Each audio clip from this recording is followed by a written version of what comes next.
Olá, boa noite, sejam muito bem-vindos a mais um episódio do Pod Tendência, gente. Que delícia receber vocês em mais um dia aqui. Você que está escutando ou por YouTube, ou pelo Spotify, Instagram, Facebook, o negócio é ficar juntinho com a gente aqui, porque a tendência quem faz é você.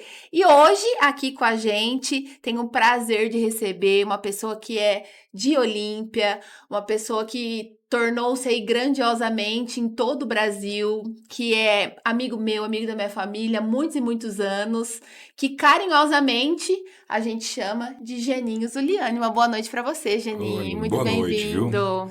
Prazer estar aqui, conhecendo o teu estúdio, as gravações aqui, e parabenizar pelo Pod Tendência, né? Eu Esse que sucesso agradeço. é uma oportunidade muito importante para mim poder estar aqui, para falar com todos aqueles que te assistem e parabenizar teu trabalho. Obrigada, Geninha. É com muito carinho, a gente estava conversando um pouquinho aqui antes de começar o programa, né? Eu falo que a história das vidas, das nossas vidas, é de muito antes, quando era Demolei, eu era das Filhas de Jó, e eu fiz até uma pergunta que já já a gente vai destrinchar um pouquinho a mais aqui. Para essa moçada que tá chegando, né, que tá aí na fase dos seus 15, que eu te expliquei um pouquinho antes, a gente tem público aqui desde os 15 até os vovôs, as vovós, então a gente pega um pouquinho de tudo, né? Para quem te conhece por nome, quer te conhecer um pouco mais. O Geninho é 100% olimpiense, nascido aqui, criado aqui? Aline, meus avós vieram da Itália e vieram para Olímpia. Meus pais, meus irmãos nasceram em Olímpia. Aí meu pai, na década de 70, foi trabalhar em São Paulo. Eu nasci lá, no ABC, em Ribeirão Pires. Nasci em 76 e em 80 minha família voltou para Olímpia. Então eu fiquei 4 anos fora, né? Essa geração familiar. Então não tenho no meu RG Olímpia como cidade natal. Mas estou aqui desde 1980, né? Faz tempinho, né, Faz um Geninho? tempão. Nessa eu já aproveito. Quantos anos? 47. Muito bem vividos, Muito Geninho? bem, intensos. Intensos. Carreira política sempre teve no teu sangue. Teve. Fui candidato a vereador a primeira vez com 18 para 19 anos, né? Eu falo que eu não perdi, eu empatei, né? Porque é verdade, eu empatei no número. Aí eu fiquei para fora porque a pessoa com qual eu empatei, Verdade. ela era mais velha, que era o Guga, pai do Marcelo. Verdade, E aí eu fiquei como verdade. suplente porque eu empatei aquela eleição com 19 anos, em 1996. Tinha 19 para 20 anos. Nossa, e eu sempre falo para as pessoas, e a gente estava também falando aqui, você não é aquele que você é o médico, o dentista, o advogado, ou qualquer outra profissão e político.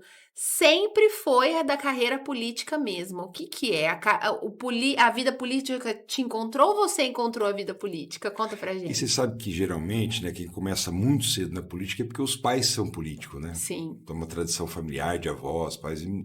Na minha família, ninguém. Ninguém. Eu acho que foi um pouco da liderança de juventude, né? Como a gente disse, né? Acho que a fundação da Ordem Molay, eu conheci vários países e quase todos os estados já com 18 anos correndo pela Ordem Molay no Brasil, né? Você foi um dos fundadores aqui em Fui o Olímpia, né? fundador, o primeiro mestre conselheiro em 93, 94, acho que 95 também. Sou fundador do Rotaract Clube, né? Fui presidente da União dos Estudantes. Então, todo esse movimento juvenil, que a gente chamava, que foi despertando, acho que esse interesse de estar na vida pública para poder fazer algo daquilo que eu estava fazendo fora, né? No caso do Demolei, de criar lideranças, de Sim. poder trabalhar com valores, com a juventude. No caso dos estudantes, eu via dificuldade no dia a dia das pessoas ali para poder pagar a mensalidade do ônibus além da faculdade, tanto de Verdade. faculdade que tinha na região, e Olímpia com poucas opções. O Rotaract também é uma entidade que eu tenho muito orgulho, né? E acho que foi uma soma, né, de tudo Sim, isso, você os sempre amigos foi muito incentivando, e presente. aí eu disputei a primeira eleição e acabei gostando, fiquei de fora, né? Depois eu acabei assumindo desse mandato, nesse primeiro mandato, um vereador ficava doente às vezes, ele tirava uma licença, eu assumi alguns períodos, aí em 2000, que foi a primeira eleição que eu me consolidei como vereador, eu já tinha 24. E na a primeira vez que você entrou para a vida política, pública, eu falo assim, você já sabia que era aquilo que você queria para sua vida? Ou ainda não? Ainda não. Eu acho que a gente é muito novo, né? Quando 17, 18 anos é o momento que você está escolhendo que curso, que faculdade, que profissão. Eu acho que a primeira eleição foi assim um pouco no susto, né? Só foi, né? E depois esses 4 anos que eu fiquei fora, eu acho que fui me aperfeiçoando, estudando, aí que eu fui me apaixonando pela ciência política, né? Porque às vezes eu encontro com pessoas que falam, ó, Geninho, eu voto em você, eu admiro você, mas eu não gosto de política, eu odeio política. Falo, gente, se você soubesse tanto que a política é boa, E a política tá em tudo, em toda hora, tá em né? todo lugar, todo momento, e a boa política, né? É que a palavra Sim, política ficou pejorativa por tantos escândalos, coisas coisas ruins que ruins, né? aconteceram, né? Mas a política é a arte de você, é uma ferramenta para poder melhorar a sociedade. Então, se isso for ruim, eu não Não, sei o que é bom, parou, né? parou. Lógico. A gente faz política em casa, faz política no O dia trabalho, o todo. dia todo, até com a esposa, tudo dentro de casa. A gente tem que ter uma política de ordem, tudo, né? Exatamente. Geninho, somando tudo, então, são quantos anos já nessa carreira política entre vereador, prefeito. Vereador por quantos mandatos? 2 mandatos. Prefeito por dois 2 também. também. Deputado? 1 mandato. Foram 6, né? 5 mandatos. Um que eu fiquei fora. Mas se você pegar de 96, que foi a minha primeira candidatura, 2006, 2016, Tem. 25 anos, 27, 26 anos. Você tem mais agora, tem mais vida com É política do que verdade, do que sem, né? normal, né? É verdade. E assim, Geninho, antes de você, porque você tem uma repercussão nacional, né? Todo mundo te conhece, seus contatos, tudo. O que que mudou quando você era só o Geninho de Olímpia para ser o Geninho publicamente, nacionalmente, deputado? Não teve mudanças muito significativas, né?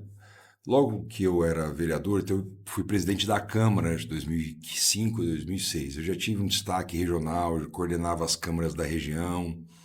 Depois, como prefeito, eu fui eleito com 32 anos, um prefeito muito jovem. Jovem. Acho que foi um dos mais jovens. Da história de Olímpia, Foi o sim, mais e, jovem. e da região, um dos mais jovens. Já tinha também uma influência regional e depois, como deputado, que veio a consolidação, né? Mas eu já tinha muitos amigos em São Paulo, Brasília, e principalmente essa última campanha agora, que foi como candidato a vice-governador de São Paulo, que me deu ainda mais conhecimento, mais projeção. Mas no fundo, em janeiro desse ano, eu voltei para Olímpia com a família, né? Então, a Ana, a Bia está em Rio Preto dia de semana, o Tato e a Bela, e a minha vida voltou na naturalidade, do jeito que era sempre, né? Eu ainda tenho minhas atividades em São Paulo partidárias, sou Sim. secretário do União Brasil, que é um grande partido hoje, ajudo o partido em toda a sua construção das candidaturas. Então, geralmente eu vou de segunda, volto de quarta, mas o meu dia a dia hoje voltou a ser o Geninho de De Olímpia. Olímpia. Exatamente. E o que que você olhando assim para sua carreira, para sua vida, o que que você pode falar que você mais aprendeu em todos esses anos? E eu sempre aprendo, né? Estou aprendendo inclusive hoje. Mas, como presidente da Câmara, eu tive meus aprendizados de poder entender melhor essa relação de executivo com o legislativo, a importância do poder legislativo, seja na oposição, seja na situação. Ali se aprende no legislativo a respeitar as diferenças, né? A dar ouvido para as minorias, saber o tanto que é importante você dialogar. No executivo, é onde para mim é a parte mais prazerosa, Uhum. né? Que é entre legislativo e executivo. O executivo é o que dá mais prazer, Sim. porque você tem comando, então você consegue tomar uma decisão de manhã que ela aconteça à tarde. No legislativo é tudo mais lento. Lento. Um projeto de lei lá em Brasília demora 5 anos para virar lei. Então, o executivo também foi uma experiência fundamental, principalmente o executivo de Olímpia no período que eu fui prefeito, né? De pegar uma cidade que tinha um grande potencial turístico, com o poder público querendo fazer lagoa de tratamento de esgoto do lado do clube, uma briga, uma guerra, e a gente poder Verdade. destravar tudo isso, fazer um plano de desenvolvimento para 30 anos, plano diretor turístico, abrir o Vale do Turismo, trazer moradia para as pessoas, fazer 3 mil casas populares. Enfim, a gente poderia falar um monte de Você coisa foi um aqui. divisor de águas aqui em Olímpia, né? Acredito que foi uma gestão que mudou o rumo da cidade. Isso. Né? Olímpia vinha numa toada, que a gente pode falar assim, uma toada natural, como qualquer outra cidade de 45, 50 mil habitantes que era na época, e tinha potenciais, né? E o grande potencial era o turismo, e que vivia numa guerra política, né? Uma guerra de grupos, enfim, um querendo prejudicar o outro. E aí, quando todo mundo começou a remar para o mesmo lado, nós fizemos uma curva na cidade e achamos esse caminho do desenvolvimento, né? Não fui eu que achei, mas eu, como prefeito, pude remar a favor disso tudo, né? Criar oportunidades para o poder público caminhar ao lado das iniciativas privadas, do desenvolvimento. Então, também foi uma experiência que eu aprendi demais. Saber que quando o gestor público municipal do executivo ele tem vontade e caminha ao lado de players importantes que querem a cidade melhor, porque o bom gestor ali não é aquele que fica no ar-condicionado fazendo conta, desenhando rotatória. Bom gestor, ele tem que ser bom gestor de recursos humanos também, tratar bem a equipe, Saber o que é a necessidade cuidar dos mesmo. servidores, né? Valorizar o servidor municipal. Ser um bom prefeito, um bom gestor, tem que ser um gestor de autoestima da população, sabe? Ver aonde que está o amor de todos pela cidade, onde está faltando emprego, qualificação, fazer um novo distrito industrial, trazer oportunidades, né? Fazer gestão, pegando dinheiro emprestado, vendendo patrimônio público, trancado, sem conexão com a sociedade, não é um bom gestor.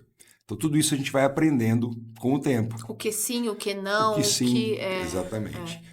E depois eu fui secretário estadual da Habitação, lá do Rodrigo Garcia, por 2 anos, né? Coordenei um programa de regularização fundiária logo que eu saí da Prefeitura de Olímpia, 2017 e 2018. Ali que eu transitei muito nas favelas de São Paulo, Heliópolis. É um grande amigo, Rodrigo. Muito amigo.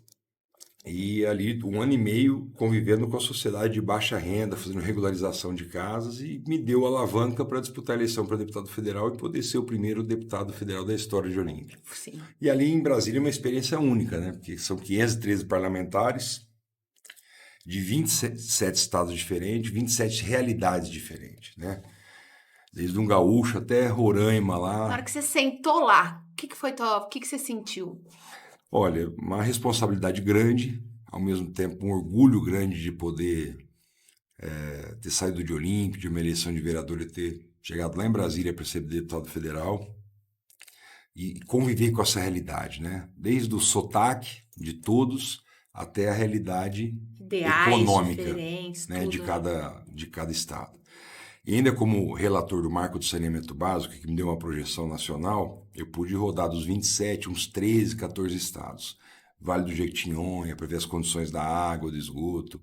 E as realidades no Brasil é muito diferente, né? Nós temos um país continental e não é só no discurso, não, é de verdade, sabe? As realidades são totalmente... O interior de São Paulo, onde a gente vive aqui, é um privilégio. Principalmente a nossa região muito noroeste, rica, é uma região rica, uma região que tem potencial, que tem talentos, que a mortalidade infantil é baixa, o IDH é alto, mas, né, infelizmente nem todos os estados brasileiros são assim, tem muita pobreza, muita gente passando necessidade, muita de miséria mesmo, né?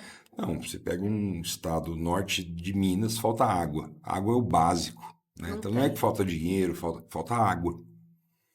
Então, quem não tem água potável para beber em casa, olha que problemaço, né? É o maior problema da vida de todos, né? A água é o bem essencial. Você tendo água, aí você vai buscar o resto, não é isso? Sim. Então, nós convivemos com isso na relatoria do saneamento. E tantos outros projetos que eu pude relatar, apresentar. Aliás, eu fui um dos deputados que mais apresentou e aprovou projetos no meu mandato.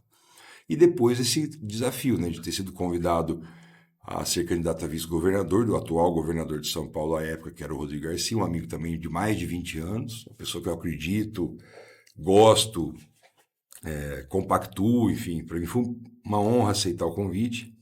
Eu tinha relativamente a minha reeleição de deputado quase que certa, porque o meu trabalho estava muito intenso. Eu abri mão dessa disputa para poder servir ao partido, servir ao grupo, servir a essa candidatura que eu achava que nós tínhamos condições de vencer as eleições. Mesmo não vencendo, esse período de 6 meses de campanha, para mim, foi um grande aprendizado, né? E essa eleição, né, talvez alguns não vão concordar com o que eu vou dizer, mas fez eu aprender uma outra grande coisa. Muitas vezes, a narrativa é mais verdadeira do que uma verdade, sabe? Principalmente nessa última eleição, essa guerra de narrativa, de pandemia, de abre e fecha, de tá certo, tá errado, de vacina, não vacina, de eu sou isso, eu sou daquilo, sabe? Às vezes falou muito mais alto do que uma carreira, por exemplo, como a do Rodrigo, de 25 anos ali Sim. colocando tijolinho por tijolinho, né? Não consigo. Não que ele esteja certo, esteja errado, mas, enfim, às vezes trabalhando tanto, estudando tanto, andando bastante, fazendo a sua construção, você às vezes é atropelado por uma avalanche, né, ideológica. Então Tudo é isso, muito instável, então. exatamente. Mas não é só no Brasil, isso é uma tendência mundial, né, que é cíclica. Em algum momento nós vamos voltar, talvez daqui 5, 10 ou 15 anos, nós vamos voltar um pouco mais para a racionalidade. Em algum outro momento, esse ciclo vai passar e vai ser mais emocional do que racional. Mas nós fomos pegos nessa última eleição por isso. Mas, assim, foi uma experiência fantástica, né? Dos 645 prefeitos, eu acho que eu conhecia 500 de chamar por Que nome, fantástico. e são meus amigos até hoje, então isso não tem nada que pague nessa relação, esse Você network transita por qualquer político. lugar, né? Você tem uma aceitação Exatamente. muito grande, né? Geninho, você olhando assim, por tudo que você já passou, tudo que você já vivenciou, e tem ainda muito que passar, tudo que viver. Algum dia você pensou em desistir? Nunca. Nem hoje, né? Nem o momento, nem depois que nós perdemos a eleição e obviamente que em alguns momentos você tem que fazer uma reflexão, O rebrand de tudo, né? né? Corrigir rota, né? Mas em nenhum momento. E é uma profissão, vamos dizer assim, né? Que eu encaro como profissão, não tenho nenhuma vergonha, tenho orgulho de dizer que eu sou Sim. político, porque acredito que a política é um grande instrumento transformador da sociedade. E é o que te move? É o que me move, sem dúvida alguma é o que me move. Então você tem que fazer algumas reflexões sobre os momentos que você passa também, né? Mas em nenhum momento pensei em desistir, até porque é exaustivo, é muito exposto, né? Então, se você tem um trabalho convencional, você chega em determinado horário, você vai para tua casa e Tchau. tchau, tua vida profissional é amanhã. O político, ele é 24 horas por dia político, né? Então, ele é devedor à sociedade 24 horas por dia. Em qualquer momento, o telefone dele toca para qualquer coisa, né? E se você está num restaurante, você é prefeito, é vereador, é deputado Você do tem que restaurante, correr. em qualquer lugar. Então, isso nem todo mundo está disposto a fazer isso, a perder essa privacidade de estar exposto a esse tanto, né? De todo mundo poder comentar de você, todo mundo poder comentar da sua Isso que eu ia te família, perguntar, como é lidar né? com essa exposição pública para você? Para mim é super tranquilo, né? Eu sei lidar muito bem com isso e tem pessoas que não conseguem lidar, por isso que estão fora da vida pública, né? Porque é uma exposição, uma doação de imagem, né? Você, olha, estou aqui, fale o que quiser, né? Fala, como você lidar com a vida da internet, desse mundo da internet, onde todo Aline, mundo fala o que quer, como quer, todo mundo é o juiz, todo mundo dá sentença, né? Como que você encara isso? eu acho que a internet veio para fazer uma grande revolução, né? Acho que deu voz para quem não tinha, deu oportunidade para quem jamais poderia chegar aonde está hoje sem internet. Ela democratizou a informação, né? Hoje nós estamos aqui no teu pod. Se não existisse a internet, você ia ter que ficar pedindo pelo amor de Deus para entrar num canal de televisão, pagando horrores de dinheiro, né? É rádio, né? Rádio. Então hoje a internet ela democratizou isso. Obviamente que junto com isso também vem fake news, pessoas mal intencionadas, pessoas que querem destruir a imagem de uma das pessoas. Então, para todo omelete tem que ter ovos quebrados. Sim. Então, perto do que a internet trouxe de bom, acho que aquilo que ela traz também de ruim é muito insignificante e pequeno perto. É a energia que coloca também, né, Geninho? Você Exatamente. sempre foi uma pessoa, sempre foi um cara, assim, que lidou muito bem com crítica, com diversão de opiniões, né? Diversidade de opiniões, tudo. E eu acho que esse é o teu diferencial mesmo, né? Eu acredito nisso. Pra você, o que é mais difícil? Você fala assim, nossa, Aline, pra mim, na política, isso é difícil. Isso é o que divide a política boa da ruim. Você já falou um pouquinho no começo.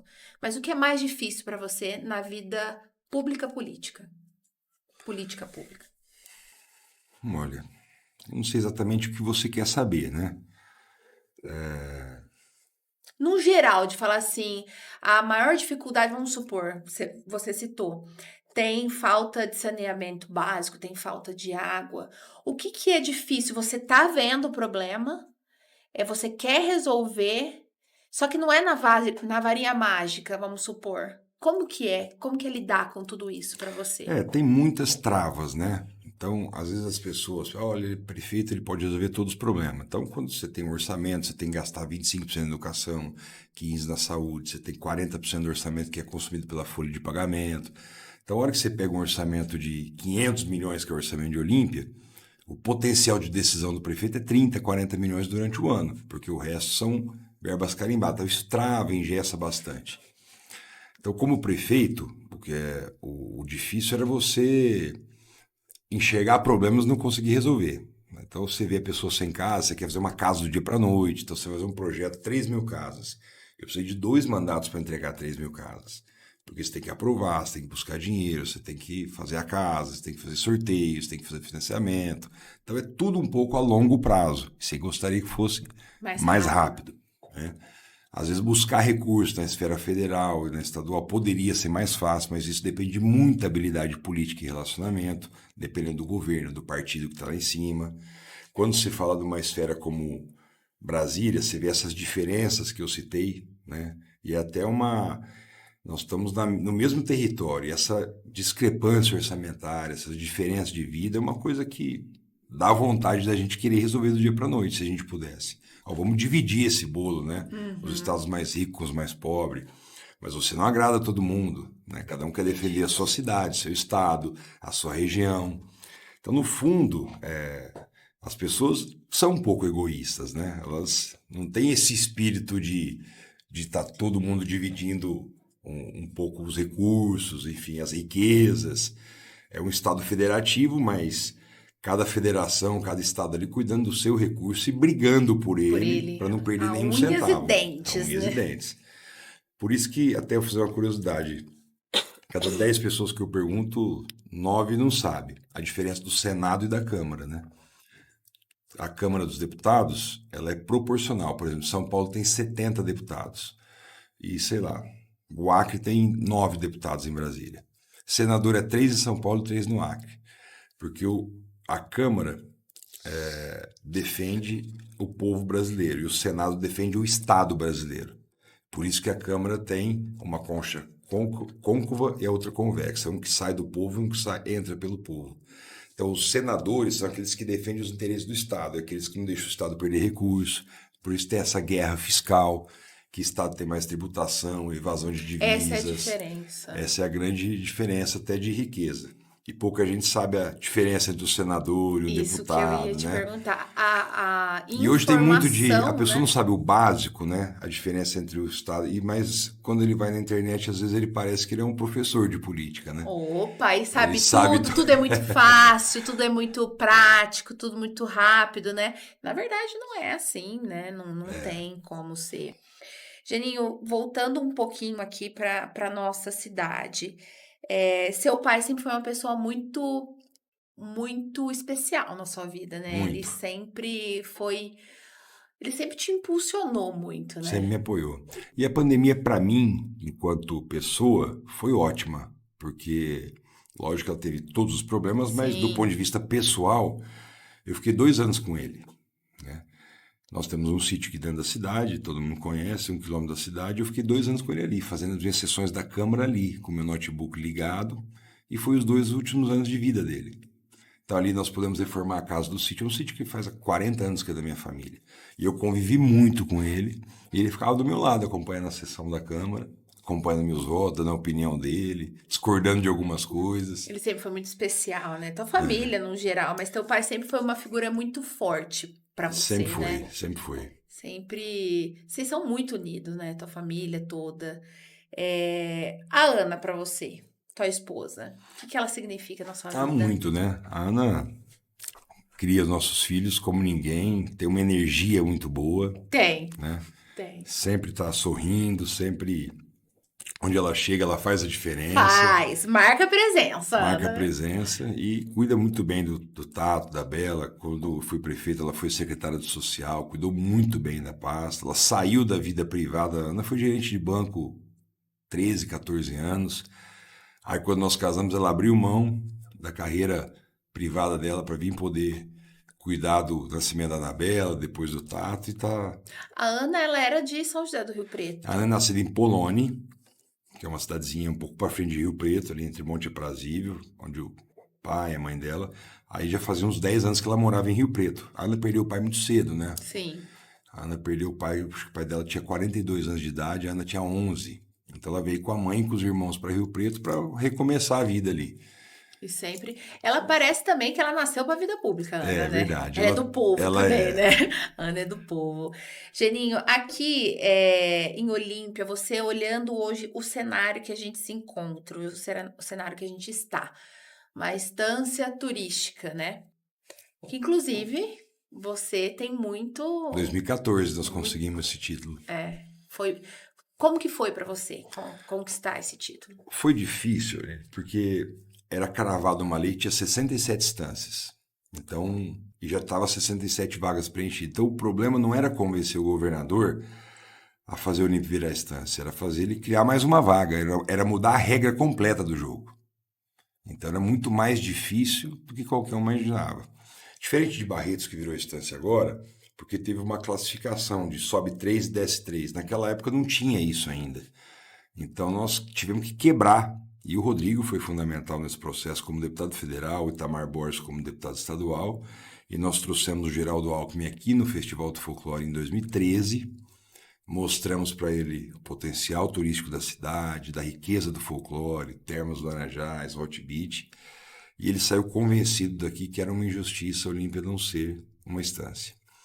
E ele tinha outras duas demandas, que era Brotas, que inclusive a Anabela chegou ontem de lá, que uma baita de uma cidade turística aqui no nosso interior, que também não era. E a terceira cidade é uma cidade religiosa, daqui a pouco eu vou lembrar o nome dela. E aí nós conseguimos colocar as três e mudamos a regra para aumentar de 67 para 70 instâncias turísticas, que é o número que até hoje... Então nós fomos em 3 cidades, tinha lá 40 projetos de lei na Assembleia para transformar tudo em instância, mas... Para quem não entende, qual que é a diferença quando você consegue ter o título da instância turística de uma cidade? Primeiro, nomenclatura, né? Então a cidade muda de nome, praticamente. A cidade é a Estância Turística de Olímpia, você muda o regimento interno, a lei orgânica do município, a bandeira, você pode colocar o nome instância em tudo, por autorização da Constituição do Estado. A divulgação que o Estado faz das suas instâncias. Então, você ganha essa divulgação gratuita que tem as campanhas de turismo nacionais e internacionais que também são divulgadas. O reconhecimento das instâncias pelo Ministério do Turismo, que também você entra numa lista privilegiada de liberações de recursos. E o mais importante são os recursos do Fundo Estadual de Turismo, que na época nós garantimos 3 milhões por ano, por toda a vida, para a Olímpia com essa conquista. Hoje esse valor já está em 4,5, né? Então a revitalização da avenida, a reforma da ferroviária, acho que foram 7 ou 8 obras já que a Olímpia já fez, gozando desse privilégio de ser instância, e vai ser para o resto da vida. É como se você tivesse um deputado da cidade colocando todo ano 3, 4 milhões de emendas. É um ganho, não é só uma mudança de nome. É um ganho perpétuo, né? Então foi uma grande vitória. É bom, eu fiz essa pergunta porque é bom para a moçada e para a juventude que vem, que às vezes não entende mesmo, por não saber o peso que isso traz, né? A visibilidade, os ganhos que é para uma cidade. Então, na hora que vai se falar Olímpia, não, é Estância Turística. É Guaratinguetá, a terceira cidade. Que é a cidade que tem um frei que virou santo, que eu vou lembrar o nome dele já já. Caça aí pra gente falar. Procura. Esse é o Frei Galvão. Vê se é ele, gente.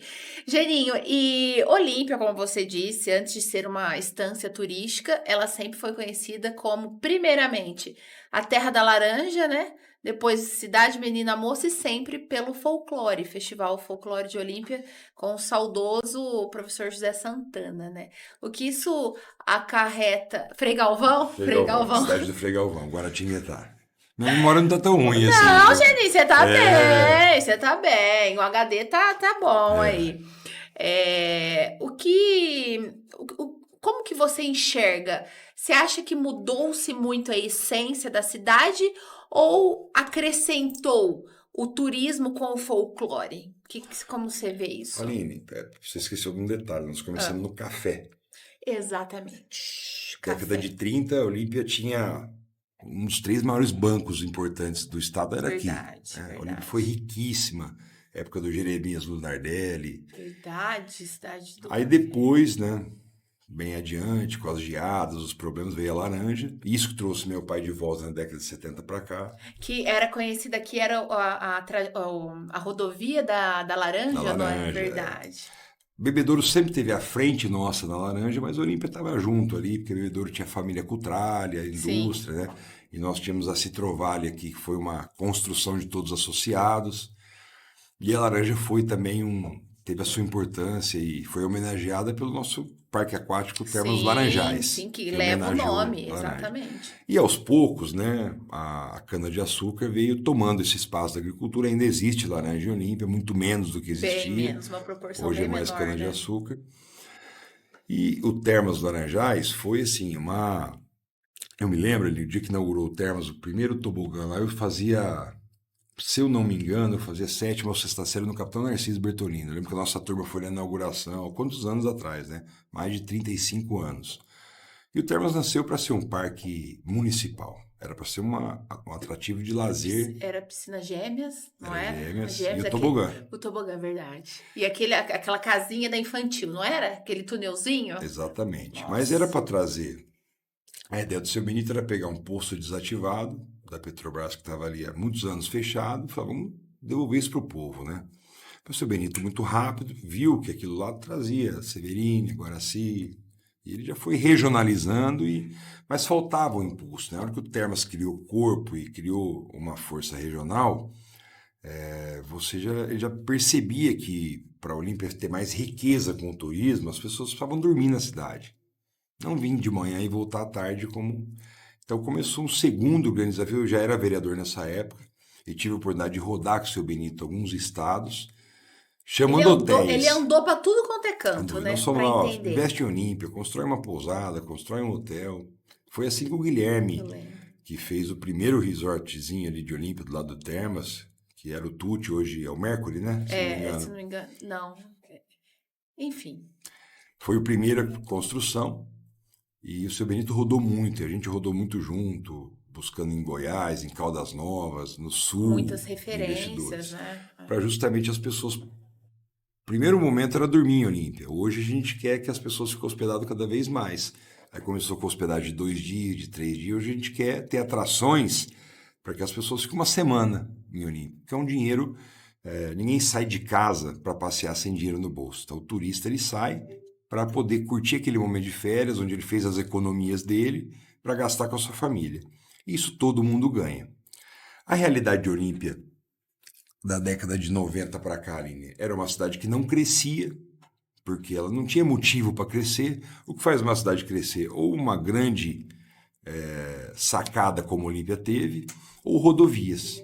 E a rodovia Washington Luiz, ela desvia de Olímpia, ela passa ali de Matão, passa em Catanduva, vai para Rio Preto e Olímpia fica fora. Uhum. Então não tem uma grande rodovia que passa duplicada na porta de Olímpia. Então você vê que Catanduva cresceu, Rio Preto, Mirassol, aonde a rodovia Washington Luiz foi passando, Passando foi. então Olímpia não tinha esse privilégio. Então o desafio era ter essa grande sacada que foi. Hoje você anda na rua, primeiro que você encontra um monte de turista. É uma cidade alegre, é uma cidade feliz. Você vai na avenida todo dia, está inaugurando um restaurante novo, tem uma atividade nova, uma construção nova, um loteamento novo, um investimento novo. E o tanto de gente que veio para Olímpia, Olímpia é uma cidade próspera, né? né? Pessoas que vieram aqui investir, pessoas que, né? Legal quando a gente vê aquele programa da filha do Silvio Santos, né? Você vai comprar casa onde? Eu falei em Em Olímpia, Olímpia, em rede verdade, nacional. verdade, verdade. Brota, né, da pessoa, eu quero É um Olímpia, porque eu fui lá, investimento, eu né? quero, meu sonho é morar lá, quero ter minha casa própria lá. Por quê? Nós somos acolhedores. E Olímpia tem oportunidade de emprego hoje. Precisa melhorar, qualificar, gerar empregos Foi um melhores, boom, na mas foi um verdade, boom né? muito grande. Muito. Uma curiosidade da minha gestão de prefeito que me veio agora na cabeça foi que quando a gente mais precisava de camareira, recepcionista, foi junto com a proibição da queima da palha de cana-de-açúcar. Então tinha os trabalhadores rurais, as lavouras eram queimadas, ficava aquela cinza preta, e as pessoas cortavam cana. E aí veio uma lei que proibiu colocar fogo, aí veio a mecanização da cana. E esse trabalhador, grande parte do norte e nordeste do Brasil, ia ficar desempregado, e a gente precisava de mão de obra. Então nós trouxemos 8 carretas do Via Rápido Emprego aqui na praça, para fazer a mulher cortava a cana sair camareira na outra ponta. Foi uma revolução ali nessa época também. Aí vem muito com a história de Olímpia da migração da mão de obra, né? Você tirar a pessoa do campo, que ia ficar desempregada, para poder dar uma oportunidade hoje de ela poder ter um emprego dentro do turismo. Então o turismo trouxe muitas oportunidades. E respondendo ao final da sua pergunta, o folclore é uma festa desafiadora. Porque se você faz um folclore pomposo, se você coloca dinheiro no folclore e você traz shows, etc e tal, você coloca público nele. Quando você limita o folclore para a cultura, nós temos uma deficiência cultural. Quando eu digo nós, brasileiros, Sim. Nós não valorizamos a cultura como ela deveria. Nós temos dificuldade de leitura, temos dificuldade com história. Nós não somos como os europeus são, por exemplo, de Tem ler que 2, 3 caminhar livros por mês. bastante Temos ainda, né? que comer muito ainda. Verdade. Então é muito difícil a pessoa sair de casa, andar ali 100 quilômetros de carro para ver uma dança folclórica, espontaneamente. Muito raro. Né? E se você contrata um show do Jorge Mateus, rapidinho. Tanto que a gente vê essa diferença com a cidade Né? vizinha nossa, Barretos, né? Exatamente. Então, fazer festa para ter gente é fácil. Contrata uma atração musical, né, da moda e... Então o folclore é um desafio, ele tem altos e baixos ao longo da história. Tanto é que teve um ano, eu acho que na vida a gente tem que experimentar e não ter medo de eventualmente errar. Em 2009, foi o primeiro ano meu como prefeito, teve a gripe suína, se eu não me engano. Verdade. Não foi ninguém no Festival do Folclore. Verdade, que falaram das escolas. Era como se fosse uma pandemia. Isso. Ó, não pode ter contato. Então, Verdade. junto com o frio, tá? Em 2010 foi tentamos uma revolução. Em 2011, se eu não me engano, eu tive que mudar a lei orgânica e nós trouxemos o folclore para julho. Foi o único ano da história do folclore que nós testamos o folclore em julho, porque a cidade estava cheia de turistas. Aí os turistas iam embora dia 30 de julho, na semana seguinte começava o folclore. Falei, vamos tentar trazer o folclore para julho para aproveitar. Foi uma experiência legal. Mas a grande maioria, enfim, não, vamos voltar para agosto, é uma tradição. E o folclore vem se reinventando ano a ano, né? Mas mantendo a tradição. Então eu falo assim que o olimpiense, de uma forma geral, todos nós somos meio técnico em folclore. É igual o técnico de seleção brasileira. Todo mundo, tira o centroavante, põe o ponta, mundo, né? Porque a gente aprendeu folclore na escola, Aline. José Santana foi meu professor. Sim. Subia no pau de sebo lá com ele, explicando o que era o folclore. Verdade. Então, quando o prefeito, você coloca uma discussão do folclore, você não tem noção tanto de opiniões que vem, tem que tirar aqueles produtos do Paraguai, não pode ter parque, tem que ter parque.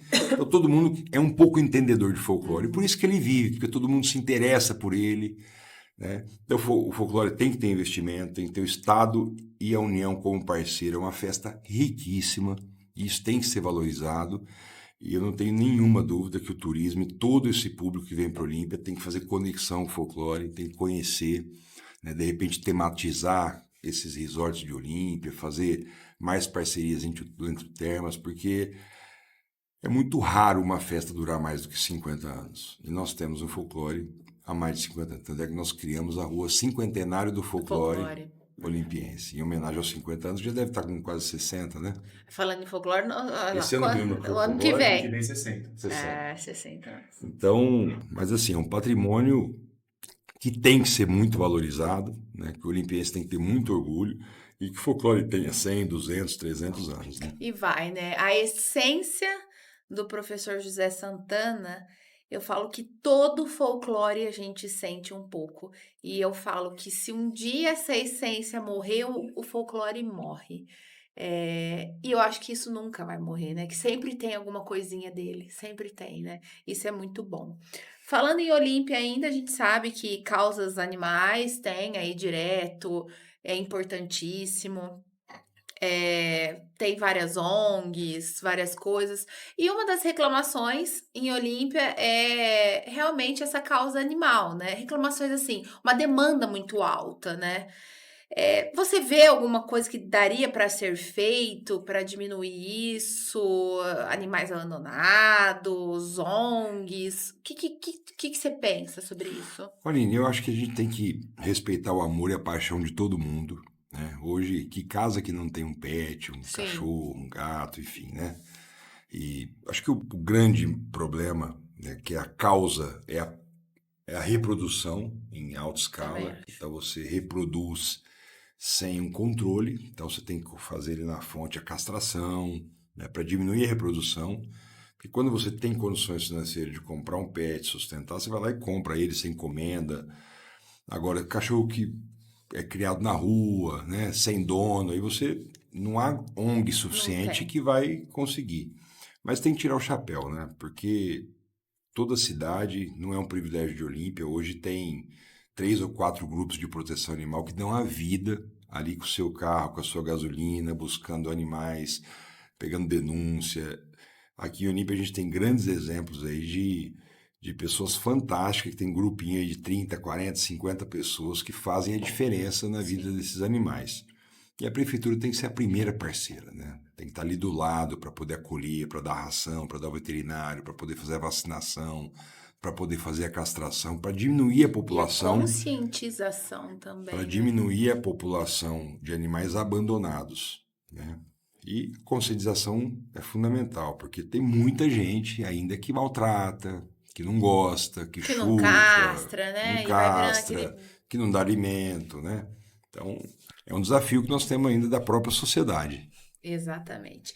Vamos agora para o Geninho. Geninho, um pouquinho como pessoa. Geninho bebe? Bebo. Bebe muito, bebe. Opa, Ah, né? Vamos.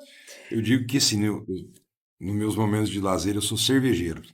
E com muito orgulho, né? Ah, nossa região aqui é propícia, né? Nossos É, 40 graus aqui é. é a cidade. E teve uma fase da minha vida que Hum. foi uns 5, 6 anos que meu pai foi representante da cerveja Kaiser aqui. Coitado, gente. E Ficava tudo em casa. naquela época a gente vendia muito, que meu pai era muito bom comerciante. Caizão, lembra?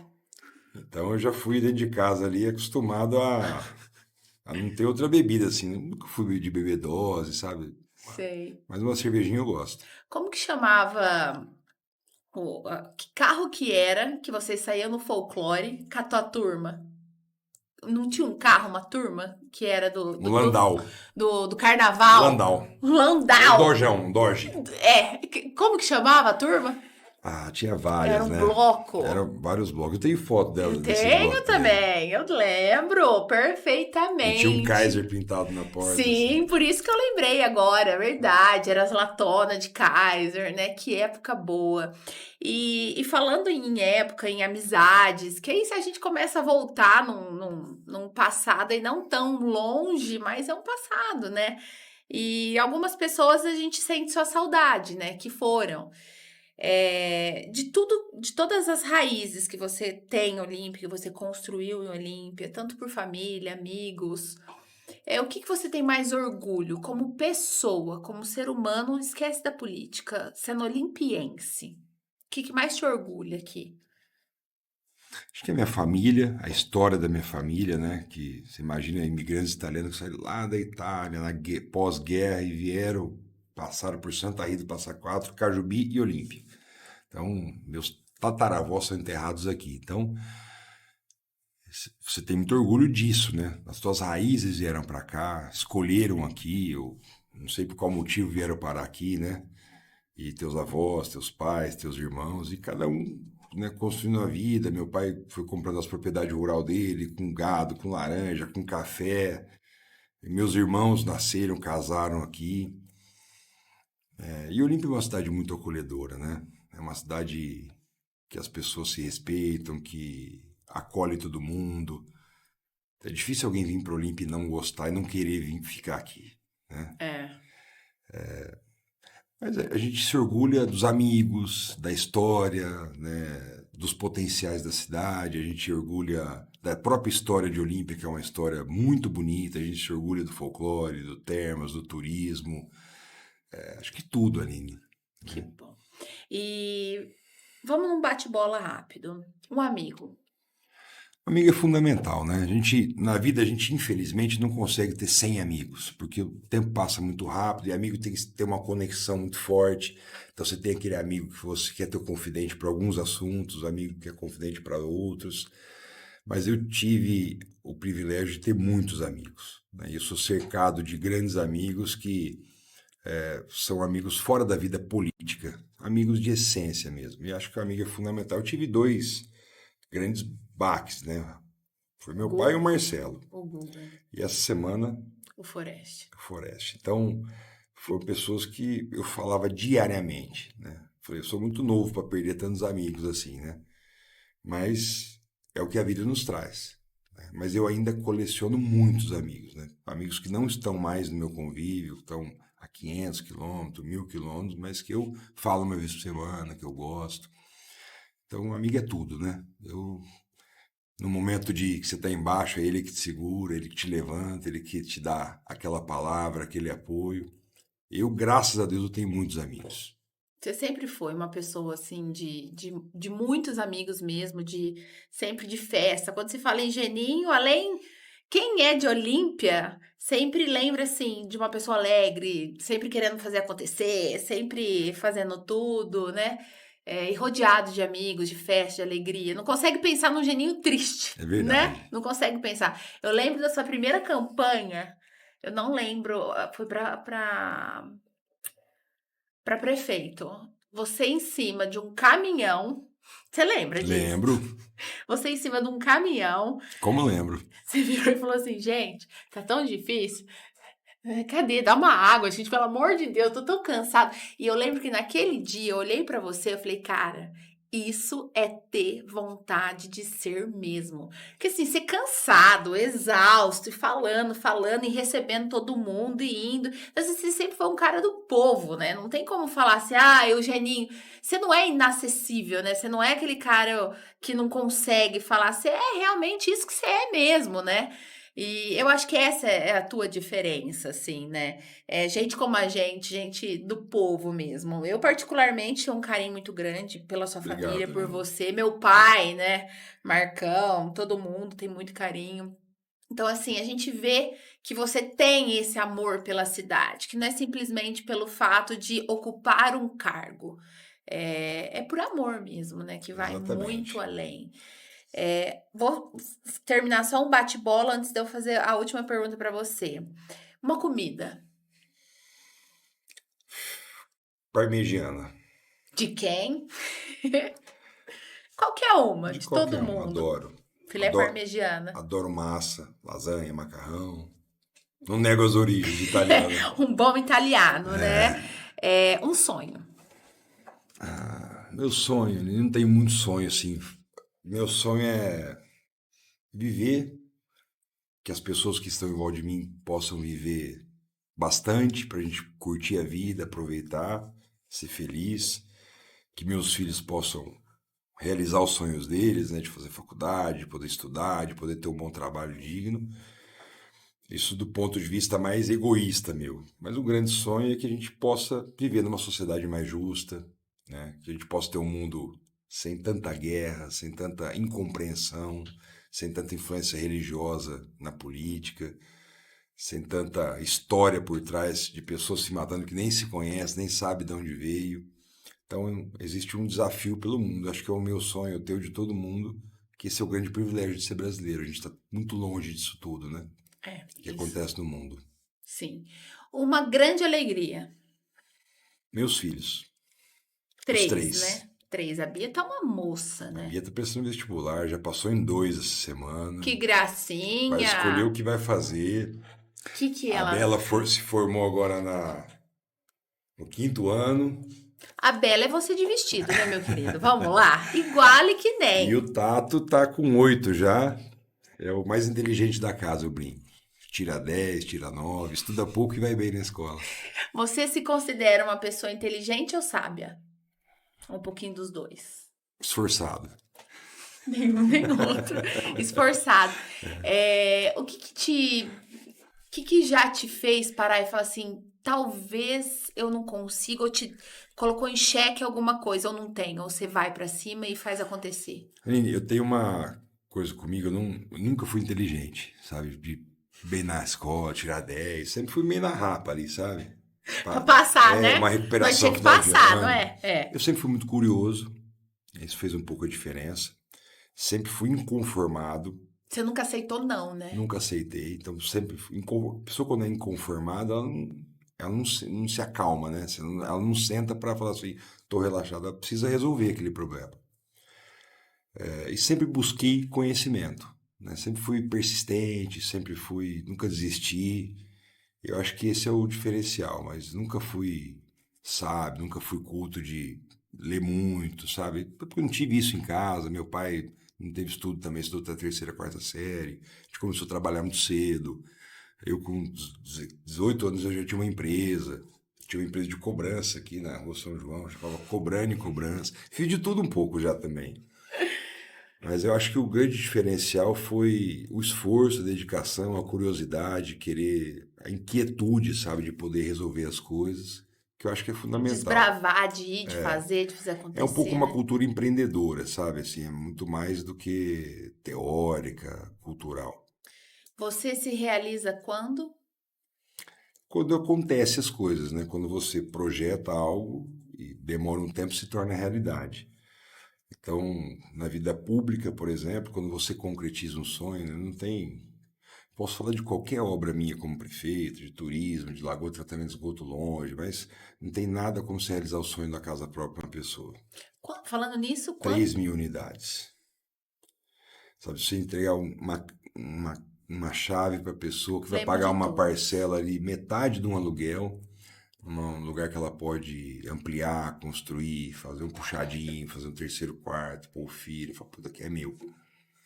É uma coisa que não tem preço isso. Essa guerra entre PT e Bolsonaro, o que que você acha? Desnecessária, né? É uma guerra que sai da racionalidade e vai pela emoção. Eu vejo petistas, lulistas fanáticos que, sem razão, acreditam em histórias, em fake news para poder ter narrativa de desqualificar um lado. Vejo também amigos meus muito fanáticos, extrema direita, bolsonarista, que extrapolam todo o processo e deixam a racionalidade no meio, né? Então, eu sempre disse, Aline, que nós temos que ter racionalidade ao ponto de enxergar que o nosso adversário tem qualidade. Então, se a gente conseguir enxergar defeito nos amigos e qualidade nos adversários, a gente começa a ter um ponto de racionalidade e de maturidade, né? Enquanto a gente tiver só na narrativa defendendo um amigo, aquele que a gente é fã, aquele que a gente idolatra, né? Então tudo que é extremo é ruim. Então esse é o meu ponto de vista. Eu tenho meu posicionamento político, eu sou de centro-direita, me filiei ao PFL em 1900 e bolinha, porque eu escolhi um partido para me filiar na época, que era um partido de centro-direita, mas assim, mais ao centro até, né? Porque eu sempre fui do diálogo, de respeitar as minorias, de conversar com todos, de É ouvir, verdade, eu não lembro de você envolvido em nenhuma baixaria. e sempre do mesmo partido. Há mais de 20 anos eu escolhi um ideal e o partido meu mudou de nome duas vezes. Do PFL virou DEM, do DEM virou União Brasil. Mas sempre eu no mesmo partido. Verdade. Você tem uma história muito boa de Lá em política. Brasília eu tinha a oportunidade, se eu quisesse, de fazer parte da turma da lacração, né? De lacrar, né? Vamos Aqueles fazer isso pra. discursos pesados, É. mas não ia ser eu que estava ali. O meu estilo era diferente. Eu falei, não, eu vou ser o que eu sempre fiz, né? Fazer projeto, brigar pelas pessoas. Porque você faz um vídeo, você tem lá 1 milhão de curtidas porque você fez uma frase de impacto, mas não é a tua essência. Não. Isso é uma coisa que dura muito pouco Você tempo. nunca procurou fama, né? Nunca. Você fazia a lacração lá, bombava o negócio, você viu hoje um cara, o Janones, o rei da Nossa. internet, É. papá, acusou e pôs o dedo na cara de todo mundo. Hoje foi pego na rachadinha. Tá lá passando um apuro. Isso acontece de um lado e do outro da extrema, né? Então, para você falar da vida alheia, para você julgar, pôr o dedo na cara, você tem que estar com razão. Você não pode ter coisa errada na tua vida. Então, eu vejo lá, em Brasília tinha muito isso, né? A pessoa era um péssimo exemplo como deputado, um péssimo exemplo pelo Estado, mas punha o dedo na cara, acusava. E isso uma hora volta contra você. Tem que ter um equilíbrio muito grande, né? Tem Exatamente. hora que dá vontade de matar, Dá enforcar, vontade. dá, né? Mas a gente não pode. Você nunca perdeu o teu réu primário, graças a Deus, né? Mas que dá. Qual que foi, assim, o teu extremo? Que você fala assim, eu lembro disso, que eu quase... Tem Não. um específico, assim? Você sempre manteve o controle? Olha, na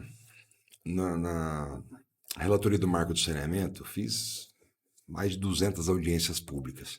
E eu fazia audiências públicas com fundos de investimento internacional que queria investir no saneamento do Brasil e fazia audiências com funcionários de carreira do PSOL, das companhias de saneamento. Então, de todo jeito. E ali teve muitas encrencas. Mas eu era presidente e relator, então eu ouvia todos os lados, né? Para tirar o que um tinha de bom, o que o outro tinha de bom. Não me lembro, assim, de ter perdido a linha com ninguém, de ter... Eu tive vontade de interromper a fala de um, de Sim. outro, porque... Mas não lembro, assim, de ter explodido, de ter maltratado. Mas foi algo que... A vida que foi ensinando, né? Porque não é Claro, fácil esse equilíbrio. não é fácil. Mas você... É um treinamento, né? Você tem que toda hora você vai se policiando, e não pode deixar que as pessoas te afetam, né? Quando você se conhece bem, você tem um autoconhecimento, você sabe seus limites, onde você pode chegar, é difícil uma opinião alheia te afetar ao ponto de tirar fora do sério. Então eu sempre fui muito treinado para isso. E o que te... Você fez terapia? Não. E o que te trouxe esse equilíbrio? É verdade. Tem que perguntar. Você vai terapia? Porque hoje todo mundo tem terapia. Então... Mas eu aconselho as pessoas a fazerem. Eu já fui na terapia com a minha esposa, já fui com a Bela, tá, todo mundo já passou, mas assim, Mas não faz, né? Não. Mas a vida te ensinou muito. Então você tirou muito, eu falo, muito proveito de tudo que foi acontecendo e tendo esse equilíbrio. E esse equilíbrio emocional não é fácil, não. Eu digo que a maior das inteligências é a inteligência emocional, né? Sim, Quando a gente cuida da cabeça, o corpo vai obedecendo. sim, senão padece, né? Exatamente. E algo que ninguém tira da gente é nossa inteligência intelectual e tudo que a gente é nosso, né? Ninguém tira isso. Um diploma você conquista, você ganha, um dinheiro você ganha, mas a inteligência emocional, intelectual é nossa e É isso ninguém nossa. É tira, né? verdade. E é um exercício a ser feito todo dia e toda hora, né? O tempo todo. Geninho, se você tivesse que deixar, assim, pra quem bate a cabeça com tudo na vida, tudo é de extrema, tudo. O que você deixaria de uma frase? Ah, é uma frase difícil, né, Aline? Mas assim, muitas pessoas têm que errar para poder acertar, né? Aliás, tem que errar para poder aprender. Se o conselho fosse bom, a gente ouvia os nossos pais, né?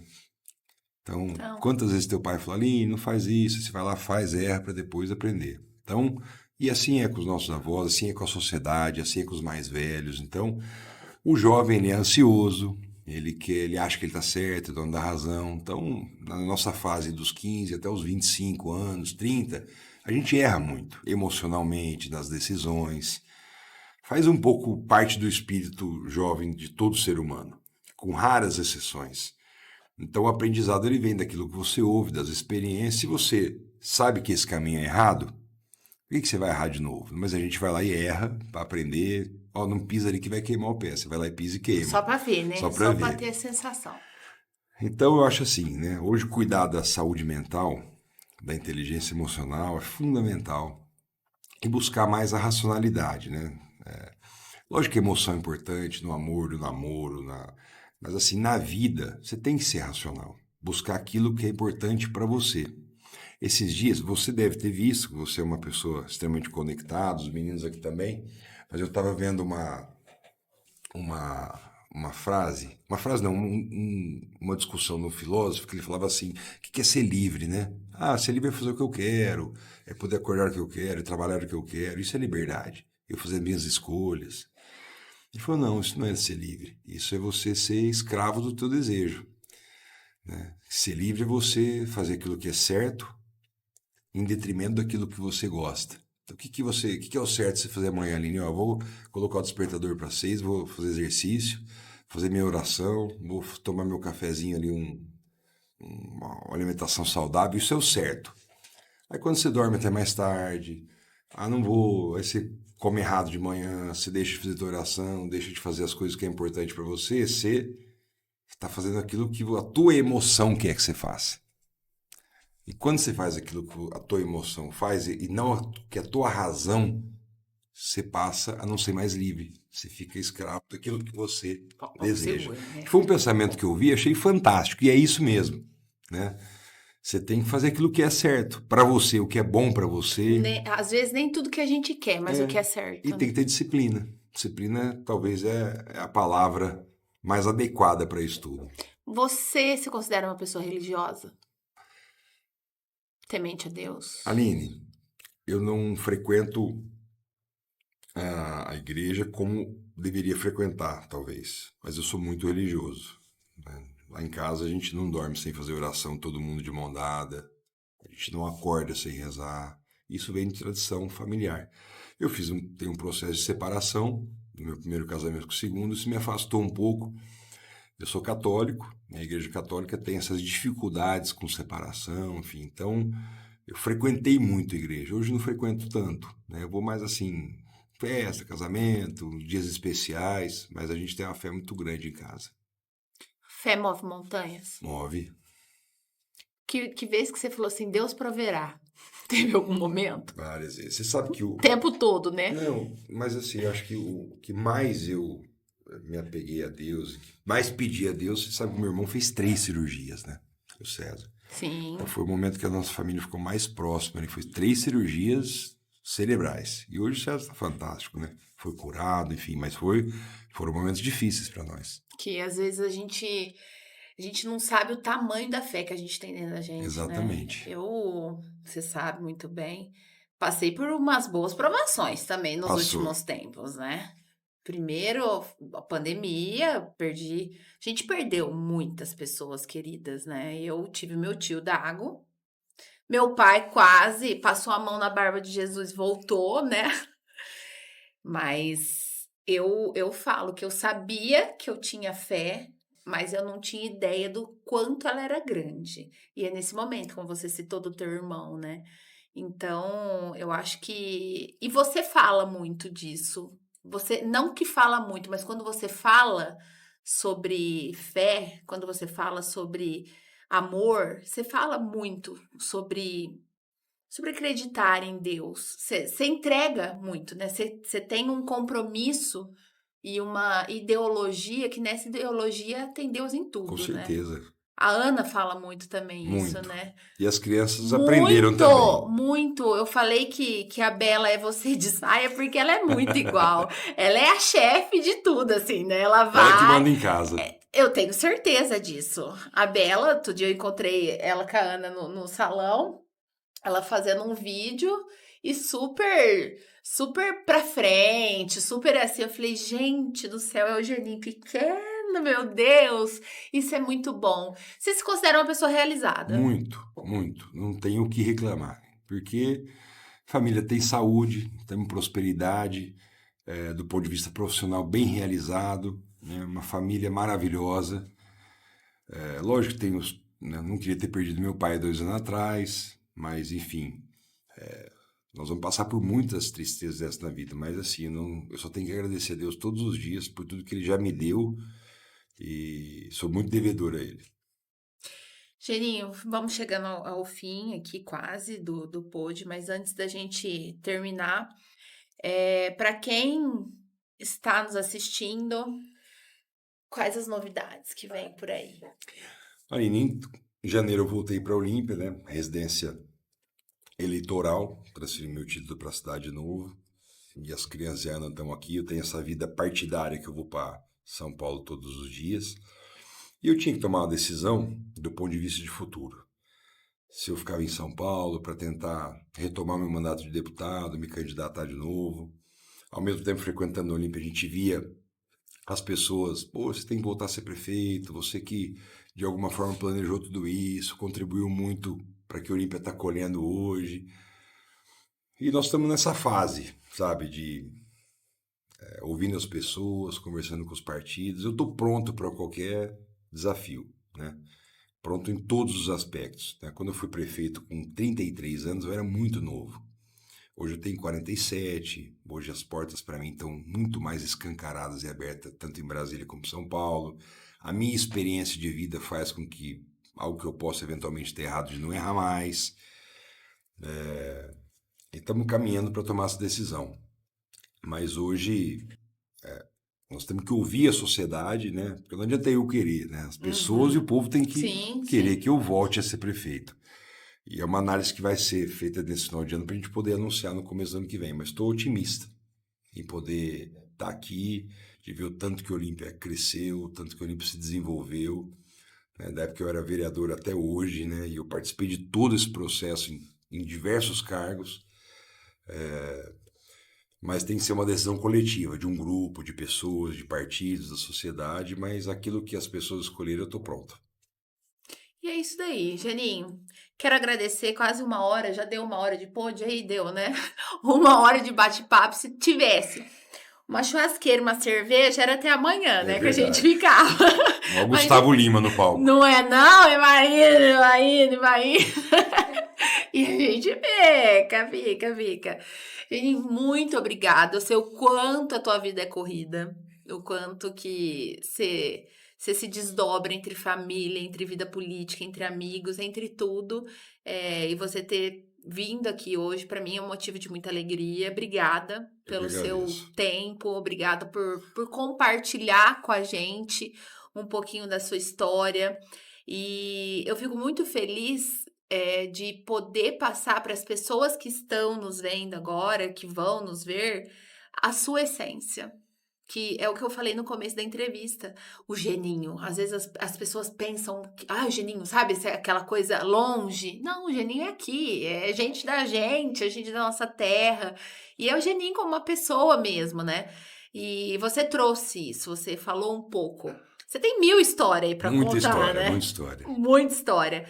Mas quero te agradecer por ter vindo aqui, ter feito parte de um quadro do Pod Tendência. Obrigado, Aline. Parabéns, né? Porque a gente vai replicando essa história, né? Obrigado pela oportunidade de estar aqui falando. Um abraço a todos que estão assistindo, que estão ouvindo, né? Por todos esses canais hoje que a gente tem disponível nas redes sociais. E parabéns pela tua história também, viu, Aline? Pela tua Obrigada. trajetória enquanto empresa de comunicação, de assessoria, de comunicadora, de eventos. De tudo um Traz a nossa pouco. revista, que é maravilhosa, enfim, a família que você tem também, a todos que você está dando a oportunidade de estar trabalhando com você hoje.